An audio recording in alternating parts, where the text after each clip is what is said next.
एक सुबह कैमरॉन डियान के साथ बिस्तर पर जागता है और दोनों एक दूसरे से प्यार करते हैं, लेकिन अचानक उसकी आंखें खुल जाती हैं। ये सब सिर्फ एक ख्वाब था। जो टाइम अपनी गर्लफ्रेंड के साथ गुजार रहा था वो रियल में नहीं था। उसके बाद कैमरॉन के पेरेंट्स हंटर और कैरोल अपने बेटे के फ्यूचर के बारे में बहस करते हैं। हंटर का कहना है कि अब वक्त आ गया है कि कैमरॉन को यह फैसला करे कि अपनी जिंदगी के साथ क्या करना चाहता है, जबकि कैरोल उसे कहती है कि अपने बेटे पर इतना दबाव नहीं डालना चाहिए। आइसक्रीम की शॉप जहां कैमरॉन काम करता है, उसके असिस्टेंट मैनेजर लेनी उसे देर से आने पर डांटता है और बताता है कि वो इस रात शॉप बंद करने का जिम्मेदार होगा। कैमरॉन उसे बताने की कोशिश करता है कि उसकी डियान के साथ डेट है, लेकिन लेनी इस बात पर हंसता है और शक करता है कि उसके जैसा लड़का इतनी खूबसूरत लड़की के साथ कैसे डेट कर सकता है। उस दौरान एक अजीब औरत अपनी पड़ोसी के घर में एंटर होती है। उसी दिन कैमरॉन की कुलीग लीज भी उससे बात पर नाराज हो जाती है। उसे शाम में शॉप बंद करने की जिम्मेदारी दे दी गई है। उसे कैमरॉन की कहानी पर यकीन नहीं आता। कैमरॉन बताता है कि वो और डियान कई सालों से एक दूसरे को जानते हैं और जब वो कॉलेज के बाद शहर वापस आई तो उसने सबसे पहले उसे मैसेज किया था। काम के बाद कैमरॉन डियान के घर जाता है जहां वो बिकनी पहने धूप सेक रही होती है। अचानक दो बदतमीज लड़के चीड और जैसन आकर उसे इल्जाम लगाते हैं कि वो डियान की छुपकर तस्वीरें ले रहा है। वो उसका फोन सड़क पर फेंक देते हैं। डियान शोर सुनती है और बाहर आकर उन लड़कों को यकीन दिलाती है कि वो ऐसा कुछ नहीं कर रहा था और लड़कों से कहती है कि वो यहाँ से चले जाएं। उसके बाद कैमरॉन भी वहाँ से खामोशी से घर चला जाता है। शाम को कैमरॉन गलती से अपने पड़ोसी विक्टोरिया की खिड़की से कपड़े उतारते हुए देख लेता है, लेकिन वो फौरन उसे नोटिस कर लेती है और उसे छुपने के लिए इशारा करती है। खाने के दौरान हंटर कहता है कि वो अपने बेटे को नया फोन खरीदकर नहीं देगा। अचानक दरवाजे की घंटी बजती है और कैमरॉन को यह देखकर खौफ आता है कि उसकी पड़ोसी विक्टोरिया के बजाय डियान दरवाजे पे खड़ी होती है। वो दोनों खाने के लिए एक पिज्जा रेस्टोरेंट में जाते हैं जहां डियान कैमरॉन से माफी मांगती है कि उसने उसे फोन नहीं दिया। जब कैमरॉन अपने दोस्त मार्टिन को देखता है तो वो उसे भी बुला लेता है, हालांकि डियान उसे रोकती है।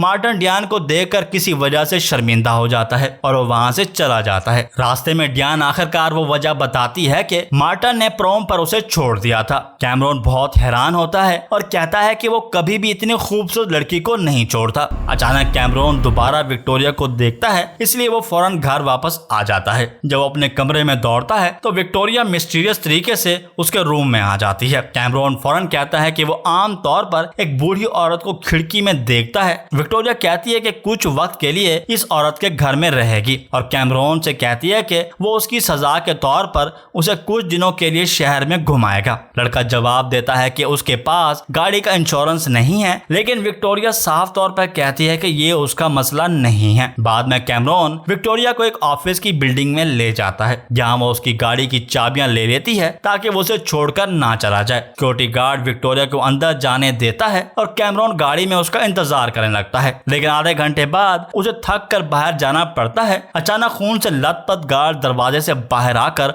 उससे मदद मांगने की कोशिश करता है, लेकिन कैमरॉन खौफ के आलम में गाड़ी की तरफ वापस दौड़ता है और विक्टोरिया का गार्ड पर हमला करते और उसका खून पीने का सीन देखकर उसे एहसास होता है कि विक्टोरिया एक वैम्पायर है। वो उसे बताती है कि अगर वो बचना चाहता है तो उसे उसके साथ रहना पड़ेगा और वो उसे गुड बाय कहते हुए पप्पियां देती है। अगले दिन हंटर गाड़ी पर खून देखता है और विक्टोरिया जो वक्त पर आई है बताती है कि यह खून एक हिरन का है जो अचानक सड़क पर आ गया था। विक्टोरिया ये भी कहती है कि वो कैमरॉन के इंश्योरेंस पे करेगी अगर वो उसे शहर में घुमाए। हंटर को उसमें कुछ गलत नजर नहीं आता, जिससे उसका बेटा बहुत ही मायूस हो जाता है। बाद में मार्टिन इस बात का एतराफ करता है कि उसने प्रोम पर डियान को इसलिए छोड़ा क्योंकि उसे नहीं पता था कि खूबसूरत लड़की के साथ किस तरह बिहेव करना होता है। वो यहाँ तक कि कैमरॉन से कहता है कि वो उसे कायल करे कि डियान उसे एक और मौका दे। उस रात कैमरॉन गाड़ी में इंतजार करता है जब विक्टोरिया बिल्डिंग में इंटर होती है। कुछ मिनट बाद एक आदमी गाड़ी पर गिरता है। विक्टोरिया जल्दी वापस आती है और खून को भूखों की तरह चाट रही होती है।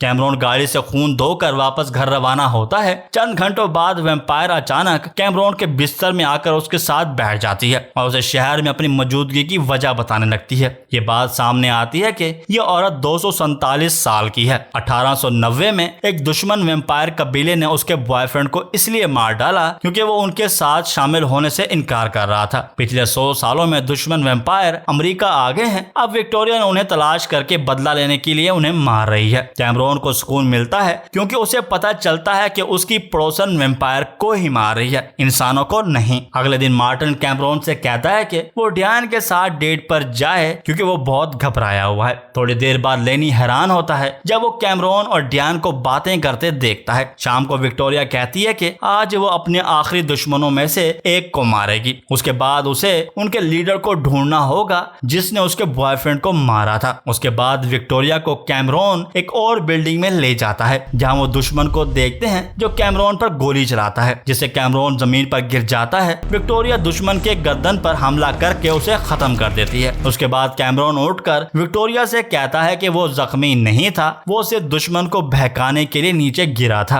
रात के वक्त जब कैमरॉन डियान के बारे में ख्वाब देख रहा होता है, विक्टोरिया अचानक उसके बिस्तर में आकर उसे किस करती है ताकि डियान को जलन हो। हंटर अचानक रूम में एंटर होता है, लेकिन जब वो बिस्तर पर होने वाले सीन को देखता है तो फौरन कमरे से बाहर निकल जाता है। फिर भी कैमरॉन वेम्पायर्स को रोकता है क्योंकि वो डियान के साथ धोखा नहीं देना चाहता। शाम को हंटर अपने बेटे को गम की एक पैकेट देता है और परफॉर्मेंस की तरफ जाते हुए लड़का अचानक डियान को अपनी पड़ोसी के घर में एंटर होते हुए देखता है। वो फौरन अपना इरादा बदलकर घर वापस लौट आता है और विक्टोरिया को अपने घर की खिड़की से किस लेते हुए देखता है और फिर वो लाइट्स बंद करके एक साथ बिस्तर पर चली जाती हैं। अगले दिन कैमरॉन डियान को अपनी पड़ोसी के घर से बाहर आते हुए देखता है। विक्टोरिया उसके पीछे आकर उसे मुस्कुराती हुए पूछती है क्या रात को शो पसंद आया था। कैमरॉन बहुत गुस्से में आ जाता है और कहता है कि वो उसे अब काम करने के लिए नहीं कहेगी, लेकिन वेम्पायर उसे अचानक कॉलर से पकड़कर कहती है कि वो जरूर अपना काम मुकम्मल करेंगे। डेट पर कैमरॉन कपल की बातें सुनता है। उसके बाद डियान मार्टिन को गाड़ी की चाबियां देती है ताकि वो उसे जहां चाहे ले जाए। कैमरॉन अपने दोस्त को कहता है कि वो इस खूबसूरत लड़की को घर छोड़े, लेकिन वो इनकार करता है और उसे अकेली जगह पर ले जाता है। कैमरॉन गुस्से में आकर कपल के पीछे दौड़ता है और देखता है कि डियान एक दरख्त के पीछे से माइक्रोफोन में कुछ बांध रही है और फिर उसे खिड़की से बाहर फेंक देती है। उसका मतलब है कि लड़की पहले से ही माइक्रोफोन के बारे में जानती थी। अचानक डियान मार्टिन की गर्दन को काट लेती है जिससे ये जाहिर होता है कि वो भी एक वेम्पायर है। गुस्से में आकर कैमरॉन लिज के कैफे में जाता है, लेकिन वो वहां नहीं होती। जल्दी डियान आती है और कैमरॉन उसे देखकर डरता है क्योंकि उसे लगता है कि उसने उसके दोस्त को मार डाला है। लड़की उसे बताती है कि मार्टिन अभी जिंदा है और उसे गाड़ी के ट्रंक में दिखाती है और कहती है कि उसने सिर्फ उसे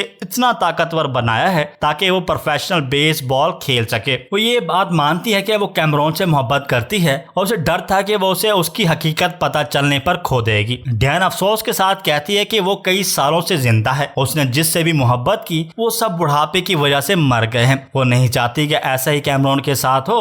कैमरॉन लड़की को माफ करता है और वो दोनों किस करते हैं। जब लेनी छुपकर उन्हें कोने से देख रहा होता है, शाम को विक्टोरिया कैमरॉन से कहती है कि उसे नहीं पता था कि डियान एक वेम्पायर है। ये बात सामने आती है कि डियान एक दुश्मन वेम्पायर कबीले की है जिसका विक्टोरिया पीछा कर रही है और अब लड़का उसे फांसने के लिए इस्तेमाल होगा। कैमरॉन को खतरे का एहसास होने पर डियान उसके घर आ जाती है। अचानक लेनी दरख्त के पीछे से छुप कर निकलता है और कहता है कि उसे पता है कि वो कौन है। वो धमकी देता है कि वो सच सबको बता देगा। डियान उसे जमीन पर फेंक देती है और उसको खून पीती है। कुछ मिनट बाद डियान और मार्टिन घर में एंटर होते हैं जहां विक्टोरिया ने कैमरॉन को बंदी बनाया होता है। दोनों वेम्पायर्स में जबरदस्त लड़ाई छिड़ जाती है। विक्टोरिया तेजी से डियान पर चाकू से हमला करती है, लेकिन डियान वापस लड़ती है। उसे फर्श पर पछाड़कर लड़ाई में बढ़तरी हासिल कर लेती है। डियान वजाहत करती है कि 100 साल पहले उनके लीडर ने जुल्म और सितम करना शुरू कर दिया था और वो उससे बचना चाहती थी। फिर उसे विक्टोरिया का बॉयफ्रेंड मिला था जिसने उसे बताया था कि वो उनके कबीले में महफूज रहेगी